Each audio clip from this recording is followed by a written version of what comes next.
Es sveicināts, godājumā radioklausītāji. Viss jau notiek tā, kā tam ir jānotiek. Ir atkal svētdiena, un šajā svētdienā ir dienas vidus, kad saulīte staigā pa zemes virs, ūdens jūrā ir silts. Tic, iebrien, kad gabaliņu, pēc tam tu pats par to pārliecināsies. Ir taču gal galā augusts un augusta vidus, tad, kad jūra ir uzsildījusi to. Bet patreizajā brīdī, ja gadījumā tu dzirdi radio uztvērēju, un mana balss, tad zini, ka tas ir Rietumu radio, un sāk skanēt programma Dzintarā kaltās katedrāles bruņinieki. Nākot šeit iekšā studijā, viņš teica, ka visas lietas labas ir trīs. Tas ir Guntars Račs. Sveiks, Guntar! Sveiki! Vai tev izdevās arī redzēt patreiz, kā teikt, vizualizējumos pūtvējiņus?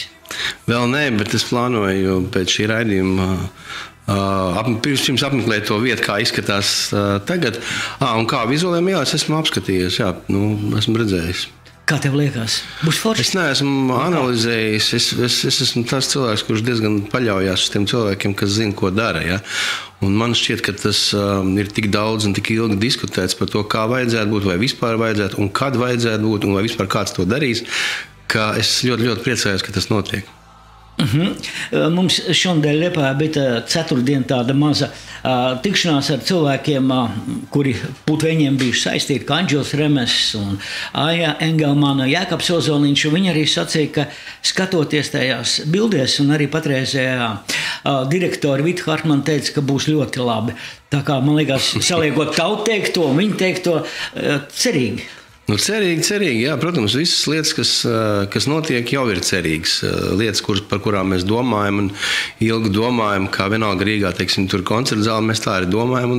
Un droši vien ilgi vēl domāsim, neskatoties to, ka kaut kādi lēmumi tiek arī pieņemti. Un es šādi tad uz Liepāju, protams, paskatos un redzu arī, ka lietas notiek. Jā. Ne tikai kāds domā un cer un sola, bet tiešām kaut kas arī notiek, un noteikti jau kaut kas arī nenotiek. Pat nav šaubu par to, bet tās lietas, kas it kā interesē manu sfēru, tajā sfērā es redzu, ka tiešām rosība notiek, un tas, ka šajā brīdī ir pieņemts lēmums rekonstruēt pilnībā koncertu estrādi Pūtvējiņi, kas ir manā dzīvē ieņem laikam visnozīmīgāko lomu, tā ir visnozīmīgākā skatuve manā dzīvē bijusi. Tas ir apsveicami, un es ļoti ceru piedzīvot vēl nevienu koncertu uz šīs skatuves. Prieks tā dzirdēt. Viss notiek īstajā laikā un īstajā vietā, nedaudz pašūposimies, un 1965. gadā viss notika, Guntars Račs parādījās šajā pasaulē, Liepājā. Ar to es tevi apsveicu, un jājautā tā, kad tu izdomāji, ka tu būsi muzikants ir sevišķi pie bungām? Sāksim ar to, ka Rietumu radio studija atrodas, es teiktu, apmēram 60 metru attālumā no tās vietas, kur es esmu dzimis, blakus Sētā. Un Pasta iela manā dzīvē ieņem arī ļoti nozīmīgu lomu. Tur varētu stāstīt, ko tik mēs te neesam spēlējuši. Es nolēmu, ka kļūšu par muzikantu, pabeidzot 8. klasi. Mamma bija pārliecināta, ka es stāšos Laumas profesionāli tehniskajā, laikam 48. profesionāla tehniskā skola, jo es biju sācis jau apgūt šuvēju arodu un šuvu saviem klases biedriem bikses un jakas un visādas citas lietas no džins izstrādājuma, kuras nevarēju dabūt. Un bija skaidrs, ka es būšu. Bet tad nāca Andra Alviķa uzaicinājums sākt spēlēt grupā Liepājas trio. Un tad es nolēmu, ka tad man jāmēģina stāties ir muzikas skolā. Es iesniedzu dokumentus, mammai neko nesakot. Mani pieņēma, es pateicu, mamma zina, es mācīšos muzikas skolā. Nav tik tālu, tas ir blakus tieši pirmajai vidusskolai, dažas soļus tālāk. Tas bija tāds mazs šoks mammai, jo saprast, ka muzikants tā ir profesija, tajos laikos jau arī es pats nebiju pārliecināts, vai tā tiešām ir profesija. Vai tas būs tikai mans brīvā laika nodarbošanās sestdienās un svētdienās, bet es nemirkli neesmu nožēlojis. Ja? Un tolaik bija Valds Vikmans, bija direktors, kas tātad mani uzņēma. Tur jau bija komiski, jo iestājās arī Guntars Brečs, un tad bija tāds mazs juks citamo instrumentu grupā, iestājās Guntars Račs un Guntars Brečs. Un tad kurš ir kurš un kas ir kas, mazs juks bija. Jā. Bija vēl trešais, jā, bet pie skolotājas Kuteļska. Un tam mums sanāca tā, ka paralēli es strādāju kaut kādos restorānu orķestros, un mans skolotājs bija Maiņas orķestrī, un tad mēs laiku pa laikam sasveicinājāmies, samainoties. Kā kolēģi. Kā kolēģi, jā. Un, es neteiktu, ka tas bija pozitīvs, jo savā ziņā mēs kaut kādā mērā bijām tikai konkurenti, un skolā es nevaru teikt, ka es baigi labi apguvu visas triolas un marimbas un ksilofonas. Tur tam man gāja diezgan karsti, un tad viņš man atgādināja to, ka bez tām bundziņām tur tajā restorānā ir arī instrumenti. Kur tev jāmācās, jā? Tieši tā. Saka, lūdzu, bungas. Kāpēc varbūt tās, teiksim, ne ģitāra, ne trompeti, viola? Bungas, tāpēc, ka Liepājas pirmajā vidusskolā bija grupa, kurās muzicēja fantastiski mūziķi, kā mēs zinām, Jānis Lūsēns, Jānis Šipkevits, seniors, jau Ģirnis, ja nemaldos, bija bundzinieks, tad Valdis Alviķis, māsas Reinskumbergas, vēlāk zināms kā Maija Lūsēna. Un viņi jau bija uzvarējuši kaut kādā, ko tu proti, un viņiem skolā bija bungu komplekts. Un es izlūdzos, un es zinu, ka viņi bija pabeiguši skolu, un es zinu, ka bungu komplekts stāvēja augšā uz balkona aktu zālē. Un neviens viņu neizmantoja, un es palūdzu atslēdziņu, man iedeva atslēgu, un es tiku apsēsties pie bungu komplekta. Pirms tam es biju spēlējis tikai pionieru bungas, un āķis bija lupā. Tas bungu komplekts bija atbaidošās stāvoklī, ja tagad es viņu tā, viņš knap turējās kopā, knap var pateikt, kas bija kas vispār. Bet es tā kā tur pāris reizes uzsitu un visu, un tā kā paklīdu runas, ka es esmu bundzinieks, un tad bija liktenīgais gājiens uz Metāla kultūras pildu dejām, kur spēlēja Vabolītis, un Dainis Virga bija apslims. Un kaut kur kāds bija dzirdējis, ka es skolā biju sēdējis pie bungām. Un Ainars Virga zālē uzreiz no zāles pateica, mēs bijām pazīstami, cik mēs sētās blakus dzīvojām, nāca spēlēt. Bija tā doma, kā es protu, bet es patiesībā nepratu, bet man bija drosme iet, es domāju, ko es varēšu darīšu. Un pēc pirmajiem pāris sitieniem, kad bija jāsāk viena dziesma, neatceros tur tieši nosaukumu dziesmā, visi pagriezās uz maniem, tu vispār proti spēlēt? Es teicu, nē. Un tad man burtiski uz vietas sāka mācīt, un vienu dziesmu es iemācījos, un to vienu ritmu es visu laiku arī turēju, visu to balli. Bet tas ir tāds uzreiz, kā teikt, no kuģa uz balli, uzreiz iemet tev iekšā un darbojas. Un redz, kas notika tālāk. Tajā zālē varbūt tie cilvēki netik ļoti saprat, vai es tur baigi labi spēlēju vai nespēlēju, bet viņi redzēja, ka es spēlēju. Un tad ja viņi tā kā, uz ielas vai kur skolā jau teica, bundzinieks. Jā, labi, lai būtu bundzinieks. Tad arī Alviķis dibināja savu to instrumentālo grupu kopā ar Sergeju Cūpovu, nodibinājās Liepājas trio, un Alviķis man uzaicināja tieši tāpēc, ka viņš bija redzējis mani pie bungām. Un tad Linārds Tiļuks bija atsūtīts man par skolotāju, kurš iemācīt, ka jāsit kāja pirmā, nevis drobeni. Un tad viņš man to ierādīja skolotāju namā. Valdis Alviķis mazliet kaut ko pamācīja, un tā jau aizgāja tā lieta. Vēl nedaudz par muziku. Tu esi redzēts arī ar ģitāru akustisko spēlēdams un dziedājums. To pēc tam tu apgūvi, ka sapratu, ka vajag arī ģitāru paspēlēt, ja tas tev vieglāk komponēt. Kā tas ir? Jā, tas tieši ģitāru es spēlēju tikai tik daudz, lai uzrakstītu dziesmu. Dziesmas es patiesībā diezgan agri sāku rakstīt. Tieši grupa Saldās sejas tika nodibināta 1985. gadā, kad es jau tā kā muzicēju arī Neptūnā bungas spēlēju, bet lai tā kā ar saviem džekiem, bez ansambļa vadītāja, vai tas būtu Jēkabs Ozoliņš vai Jānis Lūsēns, kas bija Neptūnā, lai varētu kopā ar saviem uzspēlēt savas dziesmas, es mēģināju pats rakstīt, un tad es iemācījos pirmos 3 akordus, un ar tiem man it kā arī tā kā pietika, lai uzrakstītu pirmās dziesmas. Un tā es arī ar šiem 3, 4, 5 akordiem iztieku savā dzīvē, un tās dziesmas, kuras es pats rakstu, es parasti rakstu tieši rakstisko ģitāru. Jā, izmantoju. Jā. Godējumā radioklausītāji Dzintrā Kaltās katedrāles bruņinieki, Saldās Sejas, Gunters Račs un klausieties gan!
Gunter, vai tev ir kādreiz izdevies saskaitīt laika ziņā mūziku, ar kuru tu esi saistīts dziesmām? Ja? Teiksim, cik varētu būt tas? Es nezinu. Es zinu, ka bija viena radiostacija reize, kad man bija kaut kāds jubilejas pasākums visu dienu.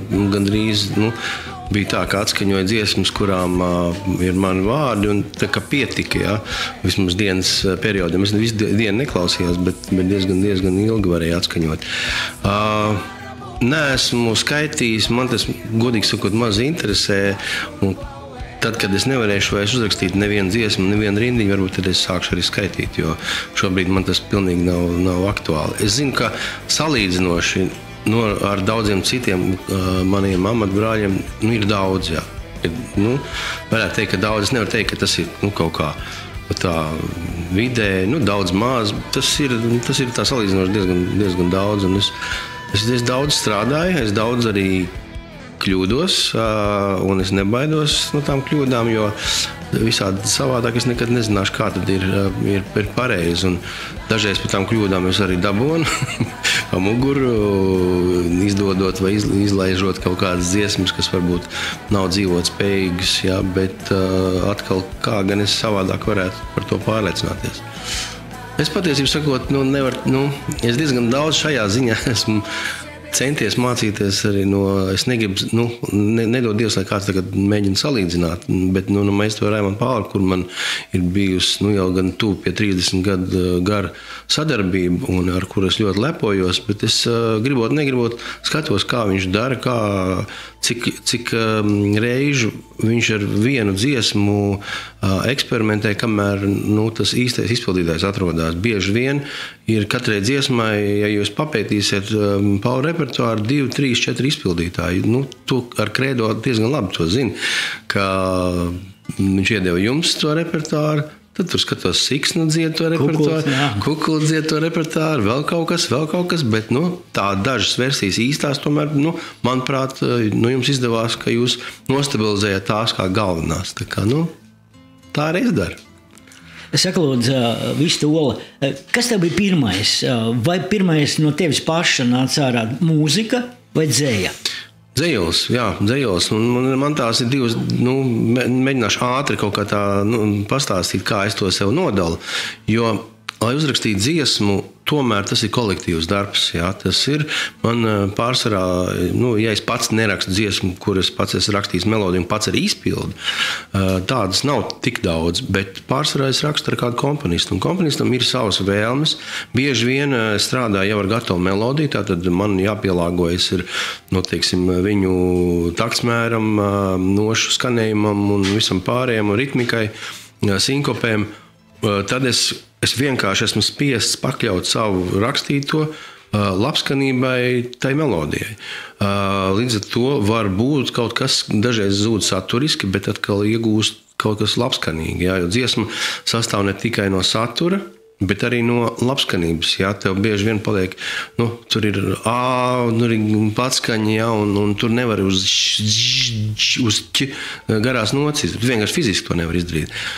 Labi, mēs ar komponistu esam apmierināti. Un tad nāk vēl izpildītājs. Izpildītājs saka, brīz diezgan bieži tā darīja, ka, tu zini, vecais, šitas bišķi vārds pa mīkstu. Ja?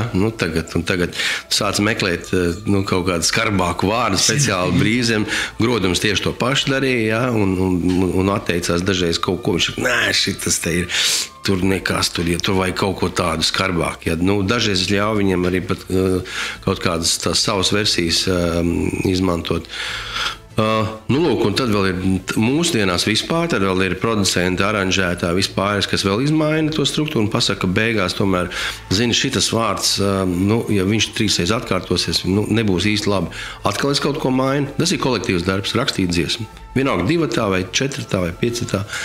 Bet rakstīt dzejoli, tas ir kaivs, jo tāpēc, ka tajā brīdī man nav nekādi atskaites punkti. Es uzrakstu dzejoli, es pats uzskatu, ka viņš ir gatavs un tāds, kāds viņam ir jābūt. Es esmu vienīgais, kā saka, soģis un kritiķis. Pēc tam, protams, lasītājs var kritizēt, kritika var kritizēt tam līdz, bet ja es pats par to esmu drošs, ka tas ir izdarīts tā, kā man nav nevienam jāatskaitās. Un tas ir tas, ko es tagad pēdējos 3-4 gadus daru, un gūst milzīgu baudījumu tieši no tā, ka man nav vairs jāatskaitās komponistam, kāpēc man tur ir garā, ka jāpierāda, ka lūk, šeit vajag tā. Nē, es zinu, ka tur jābūt tā. Viņš ir gatavs dzejos. Tur nekas nav jāmaina. Tad jājautā tā. Vai tev ir kāds, uzticamības persona kāda, kad tu uzraksti kaut dzejoli, ja, ka, teiksim, labi, tu saki, ka tu pats esi soģis, bet kam tu varbūt nolasi pirmajām, kurš varbūt kaut ko tā? Es esmu pirms, tad, kad es rakstīju savu, jau man pašam šķiet tādu vienu no aizraujošākajām grāmatām 365, kur es rakstīju dzejoli katru dienu, es sākotnēji nevienam neko nerādīju, bet tad es jūtu, ka tad, kad man ir kaut kāda nedrošības sajūta, un ja tev jāuzraksta dzejols dienā, tad tev arī jābūt tai atskaite. Tas nav tā, ka tu noliec to dzejoli, pasties pēc 2 nedēļām, nē, tur jālabo. Bet ja tu viņu publicē tajā dienā, es jūtu, ka man vajag kaut kāds. Un tad es mājās ģimenei, tā kā Sintijai vai meitai Odrijai, nolasīju un skatījos to, ir, nav. Un jāsaka tā, vienā no 10 reizēm tomēr nav. Jūt, nav, kaut kas, nav, tas, un arī man iezagās šaubas tad. Bet pārsvarā, kā jau es teicu, es tev nevaru izskaidrot. Viena lieta, ko es tiešām neizskatu, es paskatos to dzejoli, vai viņš ir vai nav gatavs, es varu uzreiz pateikt. Man bija saruna savulaik ar Imantu Ziedoni, un viņš teica, tev tas dzejols ir jāiznēsā tā, kamēr viņš tā kā nogatavojas. Tu nevari viņu uzrakstīt un tā uzreiz pasviest pa vējam, un viņš būs. Viņam ir jānogatavojas, un tā ir pilnīgi taisnība. Un tad, kad viņš ir nogatavojies, es zinu, tur neko nevajag labot. Labi teikts. Tu saki, ka tu pats esi sev soģis, bet mēs varbūt tā saka laika šūpolies un uzliksim vienu skaņdarbu, kad kādi citi tevi vērtē. Vismaz man tā šķiet. Kas tas būs? Aizver acis, klausies Dievs, tā būs pasakā priekš tevis. Sētā tumšs un ir jau vēls, aizver acis, klausies Dievs. 100 gadu atpakaļ, bet varbūt, ka 100 uz priekšu, debesīs kāds zvaigznes kāj. 100 gadu atpakaļ, Mēnes spīdēja kā drīts, saule naktīs atmirdzēja. Vārds vēl bija nesacīts, mēnes spīdēja kā drīts. Atver acis, klausies, dēls, tā būs pasaka priekš manis. Pārāk agrs, pārāk vēls, atver acis, klausies, dēls. Pēdējais šis zemes rīts mūsu logā atmirdzēja, zājus stiebru galos trīts, pēdējais šis zemes rīts. Tas ir sākums, tas ir gals, kas mūs aicina aiz sevis. Mosties dēliņ saka balss, tas ir sākums, tas ir gals.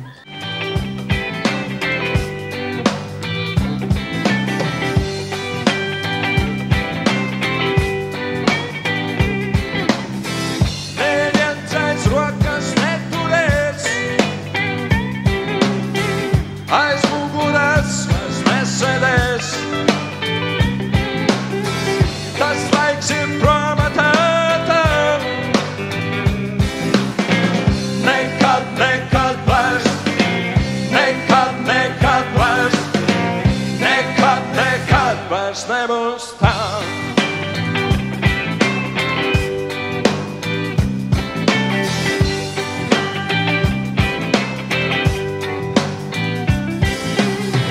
Neviens vairs tevi nemocīs.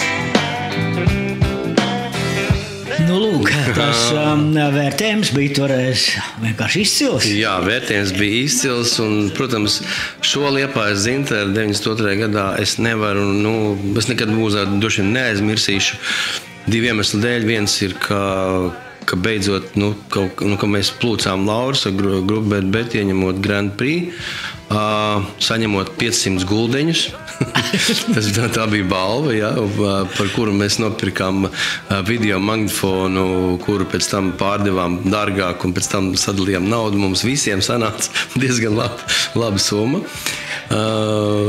Nezinu, vai tagad tas tā būtu bijis iespējams. Un otrs, protams, bija tas, ka daudz uzskatīja grupa Bet par tādu īslaicīgu parādību, kas spēlē tādas pārāk vieglas dziesmiņas, un ka Liepājas Zintrā nemaz tādas lietas neiederās, jo tur vajag lielas formas, grūti sarežģīts skaņdarbs un vispārējais, bet mēs nācām tādi, kādi mēs esam.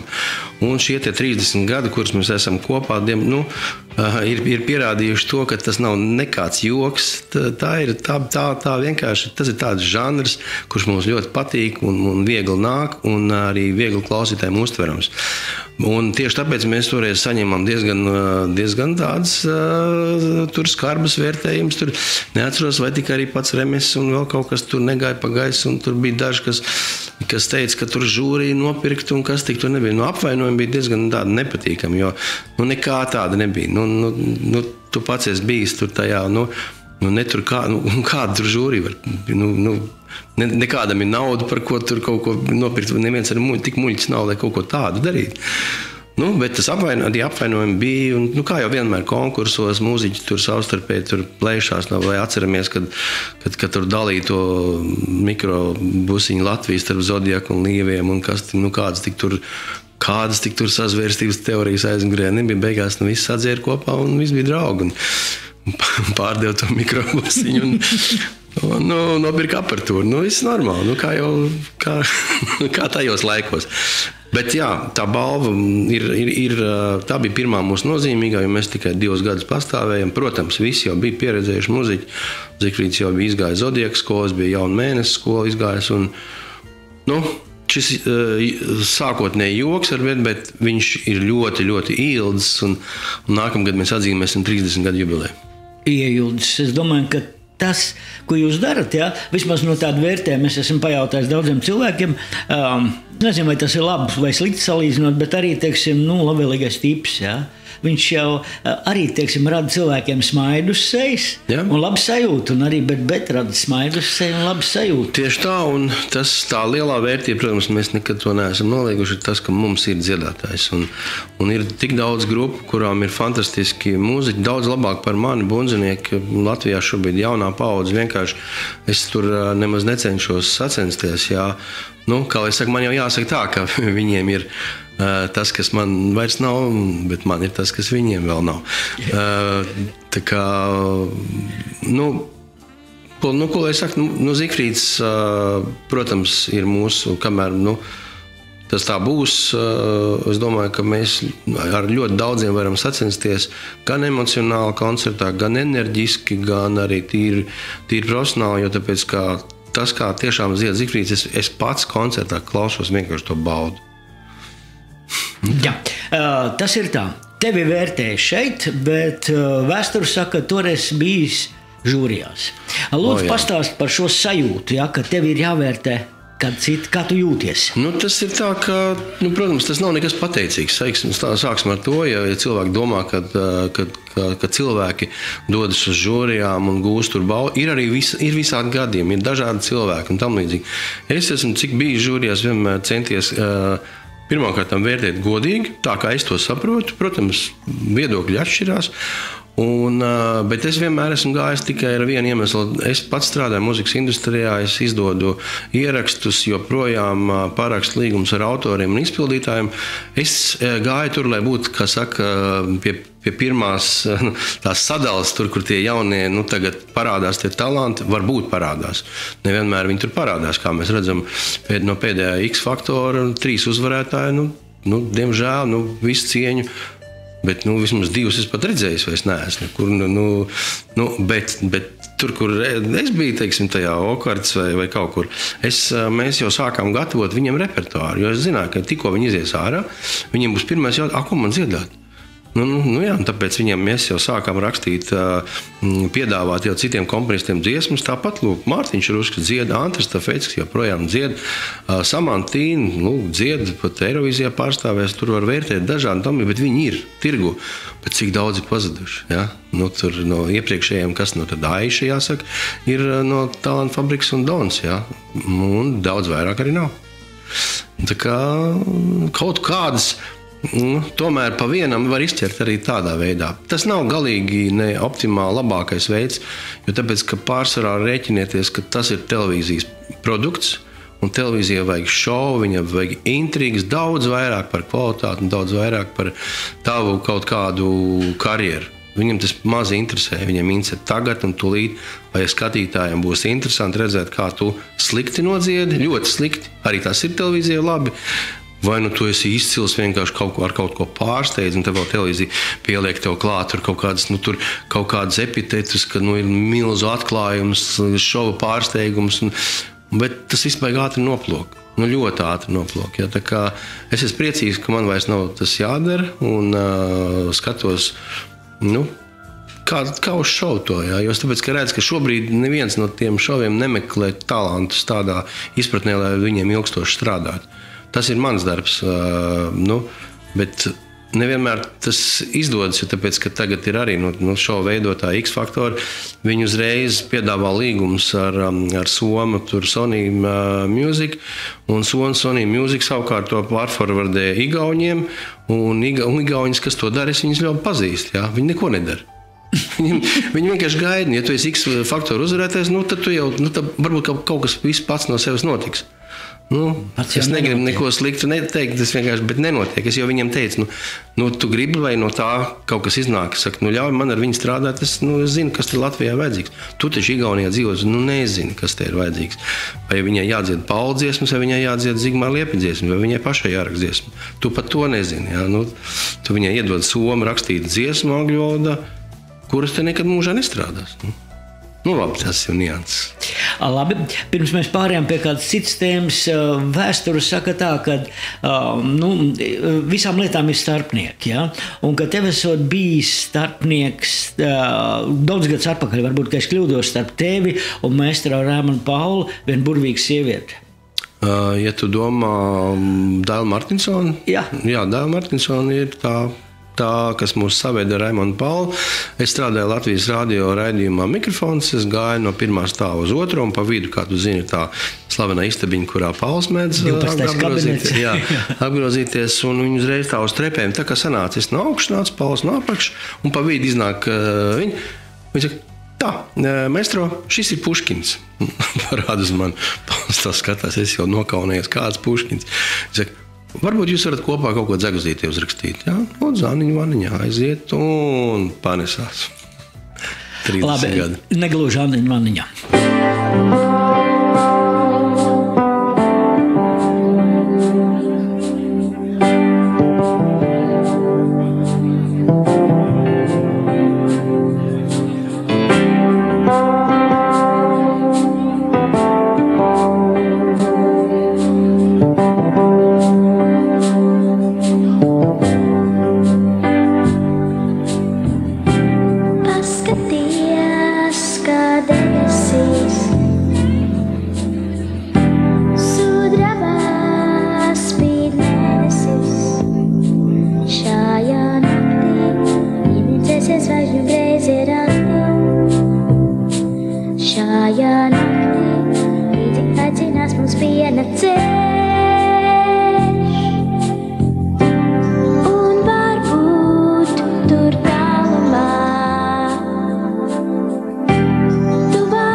Tas bija diezgan seni, vai ne? Tas ir, jā, tas ir 90, baidos pateikt, kaut kāds 4., 5., 6. Pagājušais gadsimts, jā. Jā. Starp citu, vakar es tieši naktī vēl līdz kādiem 1:30 vēroju debesis un skatījos uz piena ceļu, kas bija. Es kaut ko, es sen nebiju tik skaisti to redzējis, jo tāpēc, ka, ja tu esi kaut kur Rīgā vai kaut kur tādā spilgti apgaismotā vietā, tur tu nepārāk redzi to. Jā. Tā kā Pabeidz šo tēmu, un tad mēs vienkārši ļausim. Tā kā paskatieties arī šonakt debesīs, jā, piena ceļš izskatās fantastiski. Gunter, runājot par to piena ceļu un vispārējais, man ir jautājums, tev tagad tā, katrs cilvēks izvēlas savu ceļu, un tu esi izvēlējies nevis, teiksim, valsts apmaksātu darbu, bet izvēlējies profesiju, kurā, kā teikt, nav tā, ka ir avans, alga, vēl kaut kas, tev pašam viss jānopelna. Vai nebija bailes sākumā? Jā, es esmu, protams, izmēģinājis arī tādu kur es esmu darba ņēmējs. Jā. Pirmais mans oficiālā darba vieta bija Valsts Liepājas teātris. Toreiz viņš saucās ar Valsts Liepa pareizi. Es tik tagad to sapratu, to starpību. Tātad teātrī par, nosauksim to skaistu nosaukumu, skatuves mašīnists. Ja? Bet tas labais ir tas, ka arī Jānis Peters tur bija strādājis, un to man pirmais, ko man uzreiz Kroderis, ja nemaldos, viņš vai Nauris Klētnieks, tagad neatceros, kurš no viņiem režisoriem uzreiz to atgādināja, ja, ka, tu zini, ka tu raksti dzējojas, ja, te jau Peters arī strādāja, ja, par skatuvnieku. Tas man, ap citu, vienmēr deva tādu kaut kādu tādu foršu sajūtu, ja, ka viss darbs ir cienījams, un tu nekad nezini, kas tu kļūsi, darot tās lietas. Tad ir, kur es esmu valsts darbā strādājis, tas ir Latvijas radio 4 gadus, bet vispārējais man tikko bija iespēja sākt uzņēmēju darbību neatkarīgā Latvijā. Tā es esmu no 93. gada vai 92. Gada faktiski darbojies privātu uzņēmumos, mikrofonu ierakstu, izdevniecību Mikrek, nodarbojies pats ar gan savu ierakstu izdošanu, gan jau arī vairāk kā 500 dažādu nosaukumu albumu izdošanu, un starp tiem ir ļoti daudz liepainieku, un ar ko es ļoti, ļoti lepojos. Jā.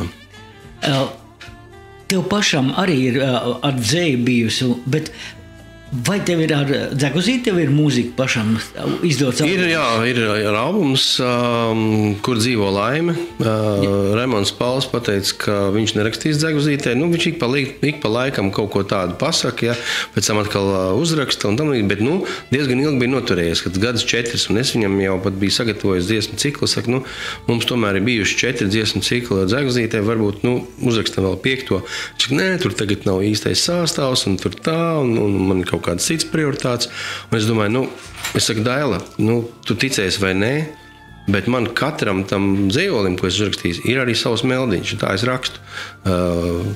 Viņi saka, tiešām? Es saku, jā, es tev varu piedāvāt.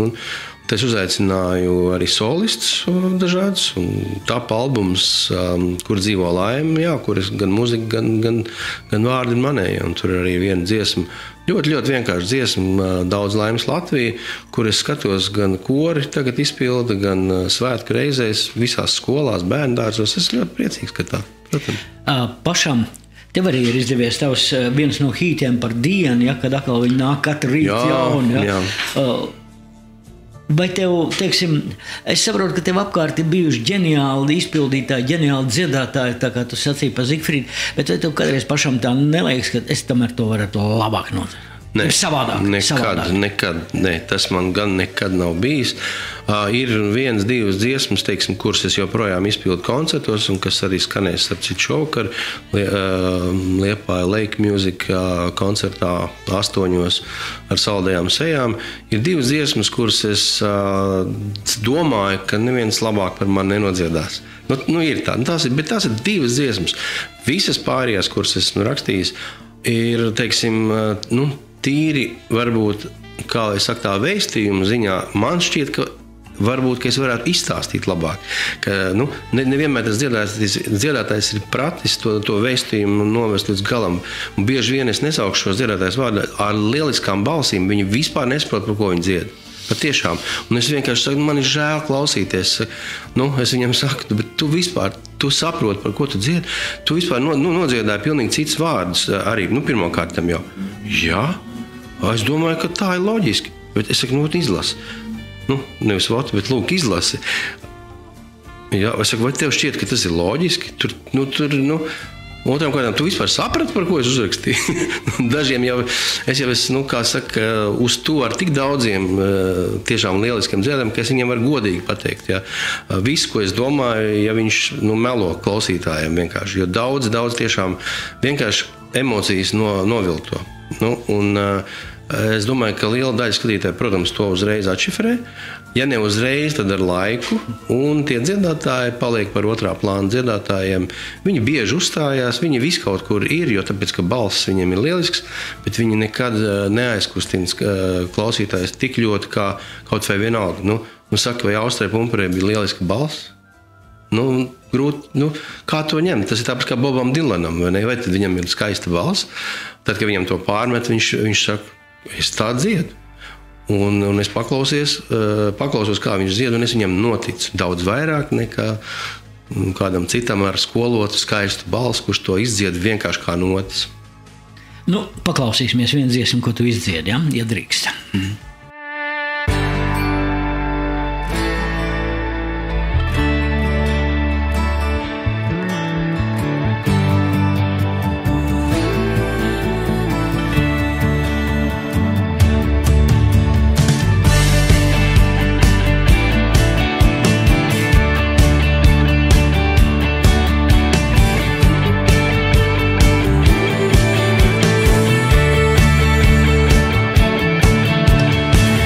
Esam vienai upei, 2 krasti un 2 saules vienās debesīs. Tas ir tik ļoti, ļoti nepatīkami.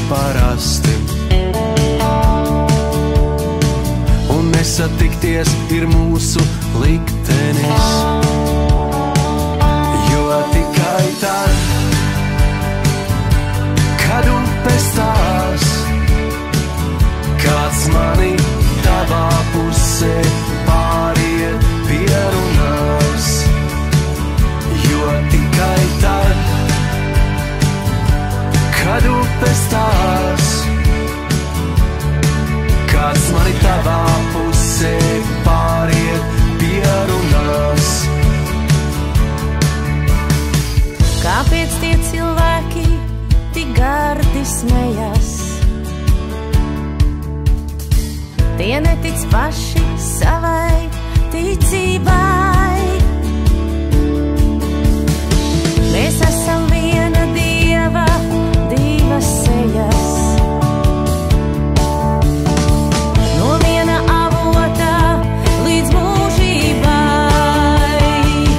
Jo tikai tad, kad upes tās, kāds mani tavā pusē pāriet pierunās, jo tikai tad,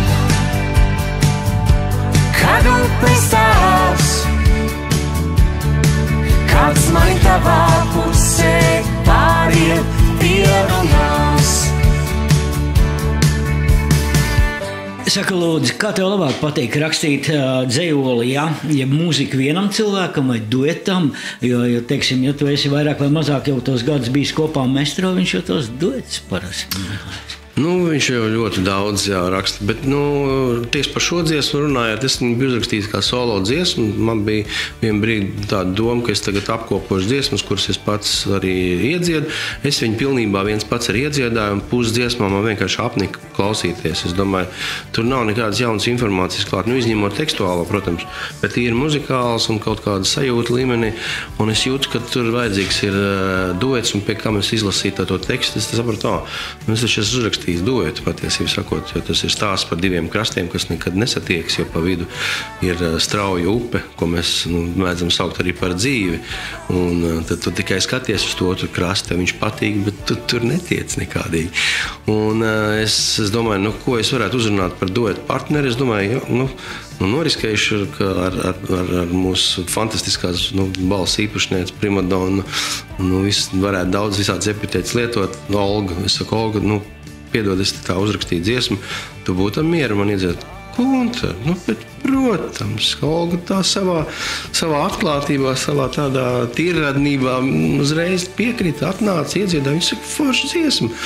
Tā mēs esam vairākas reizes viņu kopā nodziedājuši. Tagad mēs viņu dziedam duetā ar Katrīnu Binderu, kas ir grupas Saldās sejas dalībniece. Un, duets... duets īstenībā ir smalka padarīšana. Tur ir sadarība ne tikai tīra tembrāla nepieciešama, bet arī bišķiņ emocionāli. Bišķiņ sapratnes līmenis ir ļoti, ļoti būtisks, jo sevišķi tad, kad tas notiek koncertā un dzīvējā, tu nevar stāvēt, katrs savu partiju nodzied, un aiziet, čau.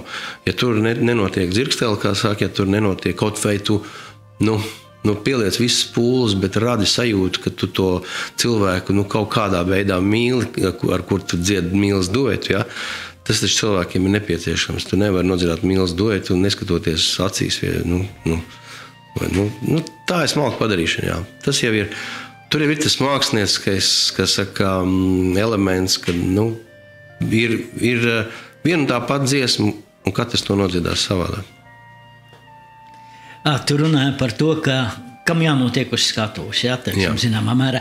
Es gribu jautāt tev tā, vai tas, ko tu tagad esi Saldām sejām atgriezies atpakaļ, vai, teiksim, tagad jaunā sastāvā, tu piedomā pie tā, no kuras puses cilvēks uznāks, kur viņš noies. Kā tas izskatīsies no malas? Tu nofilmē, vai, teiksim, vai tas ir uz dolovu? Pastāst, lūdzu. Ir tā, ka mēs, protams, esam diezgan pieredzējuši šajā kolektīvā Saldās sejas. Saldās sejas ir dibināta Liepājā 1985. gadā, un ir viena, piedod, ne tikai Kredo, ne tikai Līvi, ir viena no, kā saka, fundamentālākajām un senākajām grupām. Protams, mēs neesam pa vidu gadus 30 muzicējuši kopā, tikai tāds sīkums. Bet aizsākums ir 85. gads, kad vienā grupā apvienojās Aldis Žimans, kurš joprojām spēlē basu ar Jāņa Narkevicas tēvu, tad Zigfrīds Muktpāvels, Ivo Fomins, Tomas Kleins, es, un tad ik pa brīdim kaut kas vēl tur pamainījās, bet zinu, sastāvs diezgan fundamentāls. Un arī Ainars Virgi bijusi pāris ierakstiem pie mums, tā kā, protams, ka mēs apkopojamies toreiz, ka vairāk kā draugu kopu, kuriem mājās, lai pateikt, kur mēs dodamies pa naktīm un vakariem, mēs teicām, mēs ejam mēģināt uz vecā Toma būdu, tie, kas zina, siena tirgus, kā saka, Maliņā kādreiz bija Romu tautības tādā apmetni, vecā Toma būdu, kur dzīvoja Tomas Kleins ar savu mammu un veco mammu, kur bija zīlniece un kurai tu nevarēji paiet garām nenoskanēts, ja, ka viņi tev tā kā vienkārši, tu gāji tā kā caur rengenu, ja viņi sēdēja pie loga, viņi tā pastījās, un tad viņi teica, pastījās to Ivo, un tad viņi Tomasam teikusi, tā skaties. un man ierakstīja labajos sarakstos, ja, un Tomas, viņš man pēc daudziem gadiem kaut kad pateica, viņš saka, vispār Romi teica, ka šitie var. Ka šito puisi tev ir okei. Sanāks. Super. Viens no taviem, man liekas, ka darbiem ir, kur rakstīts ir arī svešvalodās. Tu esi pats tūkojis, ja tu palīdzi? Nē, es varu rakstīt, rakstu gan krievu valodā, tagad gan ne sevišķi labprāt, un arī, jo vienmēr dodu kādam pārlasīt, kam tā ir dzimtā valoda. Es rakstu arī angļu valodā, un neesmu sevišķi augstās domās par to, kā es uzrakstu angļu valodā, bet arī tad, ja tas ir nopietnas pasākums, es vienmēr sūtu saviem amerikāņu draugiem vai angļu draugiem, lai viņi izlasa un lai tur nav kaut kas pilnīgi muļķīgas, kaut kādas lietas. Tā arī bija toreiz, kad mēs uzrakstīju dziesmu Aišai dziesmu kopā ar Jānu Lūsēnu, What for? Un bija kaut kāda vietēja letiņa, kas teica, nedrīkst uzrunāt Dievu, Mr. God. Un es pārjautāju kādiem 6 muzikantiem, kas, es saku, vai dziesmā ir pieļaujams, ka Dievs ir tā kā misters, ja? Jo, protams, ka sarunu valodā, tas ir, es ar tik dumšu neesmu, lai domātu, ka, es uzrunāšu Dievu, mister Dievs. Tad viņiem uzvārds būtu misters Dievs, skaidrs, tad es tā uzrunātu. Un viņi teica, dziesmā, viņi saka, brīvi, ja tev ir sajūta, ka dziesmā tu vari visu atļauties, dari, ko tu gribi dziesmā. Es saku, bet tas nav galīgi aplam. Viņš saka, nē. Māksla. Jā, tieši tā, un es dabūju atkauties visu laiku par to vienu vārdu, bet es teicu, spītīgi turējos, saku, Džeki, kas jau ir 20-30 gadus uz skatuves un guvuši balvas, un tam ir saka man, dari tā. Jūs man sakat, nē, sorry. Tev muzika ir ļoti daudz, man bija ļoti, ļoti grūti izvēlēties, bet es vienu mākslinieci tomēr ar tavu dzeju gribu atskaņot.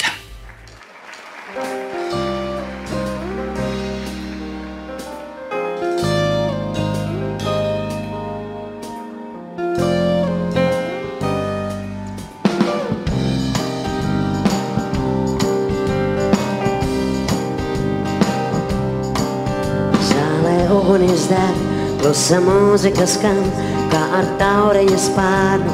Tu pieskāries man, un es ieritēju tavās rokās, kā izkusis sniegs. Kā no pasakas tu esi atludījojis, apkārt brīnuma gaidās, virpuļoties. Tas ir manas ilgas pēc tevis un nepaldāms prieks. Mēs ar tevi dejosim caur 10 vasarām. Mēs ar tevi dejosim caur prieka asarām. Mēs ar tevi dejosim līdz visi pulksteņi reiz apstāsies. Mēs ar tevi dejosim kā lapas rudenī. Mēs ar tevi dejosim kā vīni ūdenī. Mēs ar tevi dejosim līdz mūsu mīlestība nepārējās.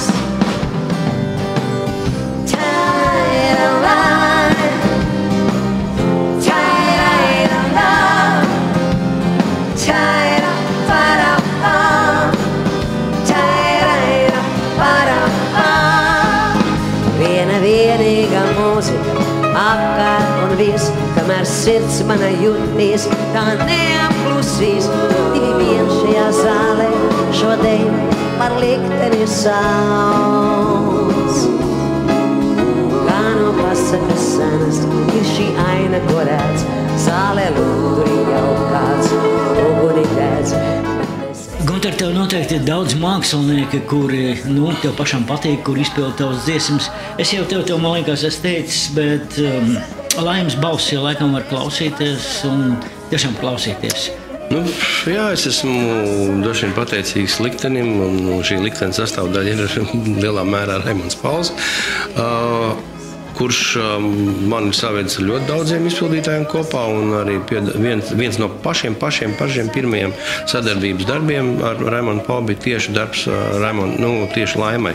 Un toreiz es zaļš puika no Liepājas atbraucu uz Rīgu, un uzreiz man saka, tev būs jāuzraksta dziesma Laimai Vaikulai, latviešu vārdu, un aizsūtīja man pie viņas mājās, kur es ieraudzīju pirmo reizi tik milzīgu televizoru, ka es gan apsēdos, nezināju, ka tik liela televizoru mēdz būt, bet ar Laimu darbs tas ir smags, jo tāpēc, ka viņi ir ārkārtīgi prasīgi pret to, ko viņi dzied, un viņai ir svarīgs katrs vārds tīri vizuāli. Ja viņai tajā brīdī nav ko darīt uz skatuves, izdziedot šos vārdus, viņi tos nedziedās. Viņi, man liek, katru dziesmu vidēji 6-7 reizes pārrakstīt. Es nebiju pieredzis pie tā. Es nezināju, ka tā var būt, bet es sapratu, ka man ir darīšana ar kaut ko ļoti nopietnu. Jo tas gandrījums pēc tam, ka pēc tās 7. reizes saka, šitas ir, tāpēc, ka šajā vietā, man te būs krēsls, man te būs kordebelis, man te būs man būs zaļš tur kleita, vispār, un man jādzied tajā brīdī ir tas. Jo es stāstu jau tajā horeogrāfijā stāstu. Man ir jāpakaļaujas un jāmēģina palīdzēt viņai, lai tā dziesma veido kopīgu tēlu. Ne tik daudz kā atsevišķi viena dziesma, bet kā uzvedums. Un tās bija grūts pārbaudījums, teikšu, kā ir, jā. Bet rezultāts, man liekas, izcils. To, lai spriež citi, 2 albumi, 2 vienīgie latviešu valodā albumi ar Laimu Vaikuli. Abos ir mani vārdi. Ko es varu teikt? Es vienkārši, protams, ļoti priecājos. Mūsu laiks lēnām tuvojas, kā jau parasti. Es gribētu zināt, un arī droši vien tu esi kaut kur teicis, bet es esmu palaidis garām, ka kopš 2014. gada tu esi American Record Akadēmijā biedrs ar tiesībām balsot un izvirzīt balsojumam ieraksts prestīžai Grammy balvai. Ko tas nozīmē? Tas nozīmē, ka tā ir Amerikas ierakstu industrijas galvenā tāda apvienība, kurā iestājas biedri pēc citu biedru ieteikuma, viņus apstiprina, un tad viņiem ir tiesības izvirzīt Grammy balvai ierakstus, un es nereiz esmu izvirzījis latviešu mūzikas ierakstus. Viņi ir tikuši nevis nominācijās, bet atsevišķajos sarakstos, tātad kopējos sarakstos vienalga vai tur būtu Lana Del Rey vai Ed Sheerans un pāries, bet tajā sarakstā ir arī tas latviešu vārds. Un, protams, pastāv kaut kāda iespēja, un it sevišķi tas attiecās, jo tur, atšķirībā no Latvijas, nominācijām, tur ir ļoti, ļoti daudz nominācijas, apakšnominācijas un tam līdzīgi. Un, tur ir instrumentālās mūzikas albumos, ar ko mēs esam sliktāki. Ne ar ko. Mums ir problēmas, ar populārajā mūzikā, konkrēti ar amerikāņiem un angļiem, it sevišķi viņu valodā. Tas ir tuvu neiespējamam. Ja tas tā notiks, tas būs ļoti liels brīnums, nevis likumsakarība. Bet instrumentāli, tautas mūzikā, akadēmiskajā mūzikā jau neviens saņēmis Grammy balvu no latviešu. Protams, tie visi bijuši ārzem izdevēji, bet latviešu izpildītāji, dažreiz arī autori, kas tādā, tieši caur to sistēmu izejot, par viņiem nobalso. Tur ir baigā cīņa, kad tu esi tajā sarakstā iekļūs, un tāda sākās tāda cīņa, ka tie, kas ir balstiesīgie, man arī sūta visādas ierakstus, vai tu nevarētu tur pasties, paklausies, bet tas ir interesanti. Tā konkurences cīņa tur notiek. Tā kā tur es esmu un priecājos, jā. Tā kā man jāatjauno dalība tagad ir, bet Lolita Ritmans teica, ka viņa būs tā, kas uz nākamo gadu liks aizbildniecību, jo tur ik pa laikam pārskat tavus panākumus, jo viņam jau svarīgi, protams, vai tu esi izdots arī Amerikā. Ne jau tā ir Amerikas record industry, tā organizācija. Un tev jābūt ir izdotam Amerikā, tev jābūt ir kaut kādam panākumiem, kaut kādiem darbiem arī Amerikā. Un laika pa laikam mūsu ieraksti iznāk Amerikā, un tagad jau digitāla laikmetā viņi visi iznāk Amerikā, arī Amerikā. Arī tāpat kā Brazīlijā un visās citās valstīs. Tā kā tas skaitās, ka viņš ir izdots Amerikas Savienotajās valstīs, ja viņš ir pieejams Amerikas iTunes un Spotify un tam līdzīgi. Tā kā mēs esam absolūti atvērti, mūzikas biznesa ir absolūti atvērtā pasaulē šobrīd, jā. Bet viņš nav viegls. Nav viņš viegls un nekad nebūs viegls, jo tāpēc, ka viņš tagad ir transformējies un daudzi nemaz nav pat sapratuši, pat piefiksējuši, kā viņš ir transformējies un domā, ka tagad, mēs paši tur ieliekam Spotify un vispārējais. Bet tad ir jautājums, kas ir Spotify, kas ir iTunes, kas ir pārējais. Tās ir milzīgas globālas industrijas kompānijas, kuru sastāvdaļā ir arī ierakstu kompānijas, kur lieliem ir lauvas daļa, un viņi arī to lauvas daļu dala. Un teikt, ka tagad lielie majori ir pazuduši, un tagad mēs paši kontrolējam, tas ir vienkārši cilvēks neparēķina, nepaskatās, kā īstenībā ir. Jo tāpēc, ka šobrīd Google ir vislielākā ierakstu kompānija pasaulē. Un tas trakākais ir, ka viņi tevī neko neiegulda. Atšķirībā no klasiskajām ierakstu kompānijām, kuras tev apmaksā ierakstus, mēģina tevi popularizēt, mēģina organizēt koncertus un pārējais, Google to nedara. Google tev iedod platformu, kurā izvietot tevis paša radītu, par tevis paša apmaksātu mūziku. Bieži vien par to neko tu arī nesaņemsi, tāpēc, ka lauvasties tiek sadalīts starp lielajām kompānijām un procentuāli mazās neatkarīgās kompānijas saņem mazāk. Jā, mēs tā varētu baigi daudz runāt. Es redzu, protams, laiku. Jā. Man jau tu zini, ka man ir diezgan svarīga informācija jāpasaka. Es to varēšu pateikt. Es tikai gribēju sacīt tā, jo esi ļoti, ļoti zinošs lietā. Vai lūdzu, kad pienāk tas brīdis, kad tu, piemēram, aizies uz kādu augstskolu un tomēr lasīs lekcijas jauniem cilvēkiem? Man ir uzaicinājums septembrī. Es būtu bijis varējis rīt palikt Liepājā, man būtu bijis institūtā, kā tagad sauc Liepājā? Universitāte. Piedod, pedagoģiska, Liepājas universitāte. Liepājnieki lūdzu man piedodiet, jā, vienkārši šo, jo manā atmiņā tas ir visu laiku pedagoģiskais institūts, vai ne? Bet, vecākot Liepājas universitātē, man ir paredzēta vieslekcija, datumu es izziņošu septembrī, un tad es arī, visi interesanti varēs pieteikties, jā.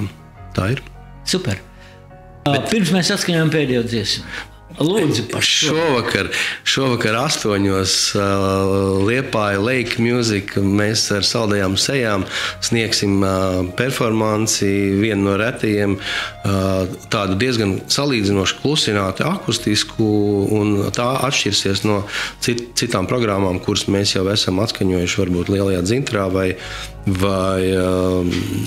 Olimpiskajā centrā. Un vēl viena ļoti svarīga lieta ir tas, ka mans 2 reizes jau pārceltais jubilejas koncerts Liepājas Olimpiskajā centrā, kuram bija jānotiek, ja nemaldos, atceltajam jau bija jānotiek 14. augustā, tas ir aizvakar, ir pārcelts uz nākamā gada 24. aprīli.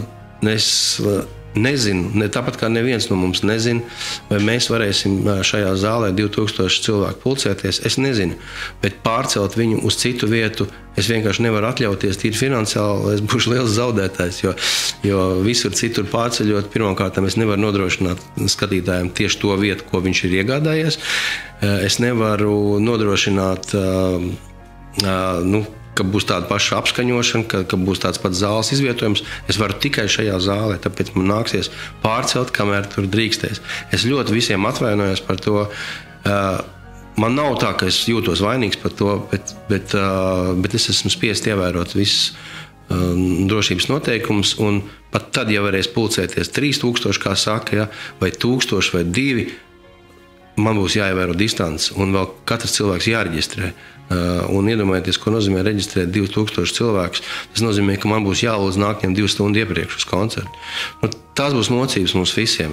Sagaidīsim to brīdi, nosvinēsim vienalga. Es nezinu, cik man būs gadu tad, bet tas būs vislabākais jubilejas koncerts, kāds man mūžā ir bijis. Guntars Račs. Guntar, varbūt noslēgumā, ja tev ir kaut kas, ko pamest visu mamā, ko tu gribētu, kas lai piepildītos. Viena lieta tas, lai mēs visi varētu sanākt kopā uz savu koncertu. Protams. Vēl varbūt kaut kas. Nu, tik daudz lietu, ko es gribētu teikt. Nu, protams, es nevaru, esot Liepājā, nepieminēt Liepāju. Es ārkārtīgi mīlu šo pilsētu. Es vienmēr esmu jūties tai piederīgs, neatkarīgi no tā, kur es esmu dzīvojis un kur es dzīvošu. Man ļoti rūp, sāp viss, kas šeit notiek, varbūt arī nenotiek. Un jūs varat vienmēr uz mani paļauties, ka, ja ir kaut kādas lietas Liepājā darāms, kurām es varu būt noderīgs, un tā būs mana prioritāte jebkurā gadījumā. Un tā kā atcerieties, Guntars Stračs ir liepājnieks, bija un būs, tāpat kā mīlestība ir, bija un būs. Paldies tev par šodienu, un lai ir izdevies, laiks ir vispār, Dievs jau kā vienmēr liepājnieks, jā, laiks ir izdevies, un paldies, kad esi šeit. Tiekamies uz ezera, jā, šovakar 8. Veltījums mums, veltījums tētim, mammai.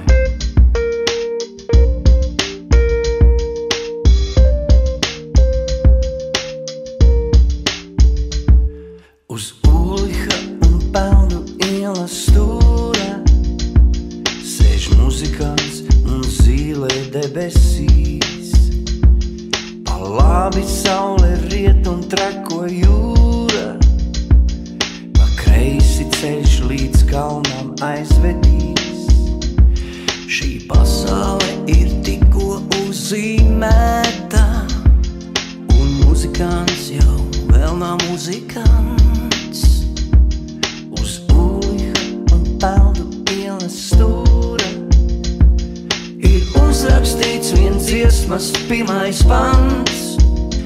Vēl viss ir priekšā, vēl mēs esam jauni. Vēl viss ir priekšā, tikai tā.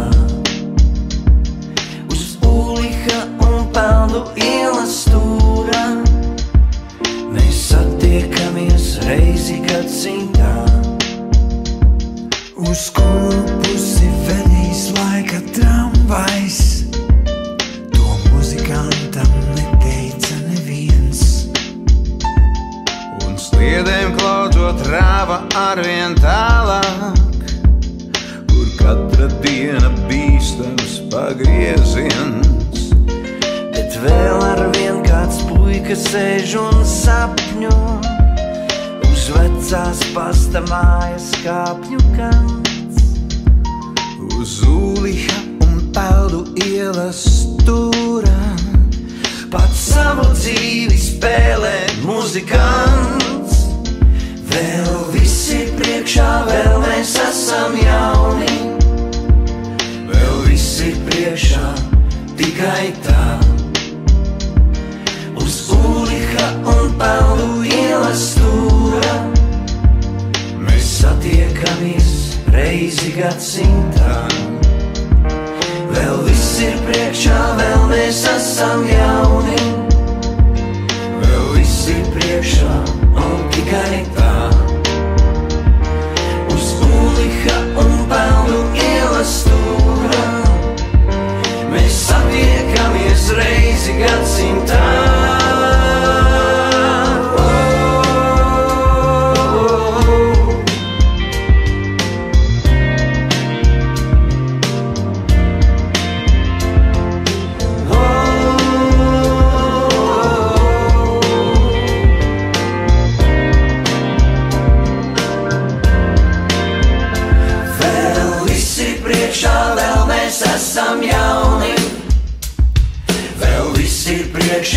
Un tikai tā.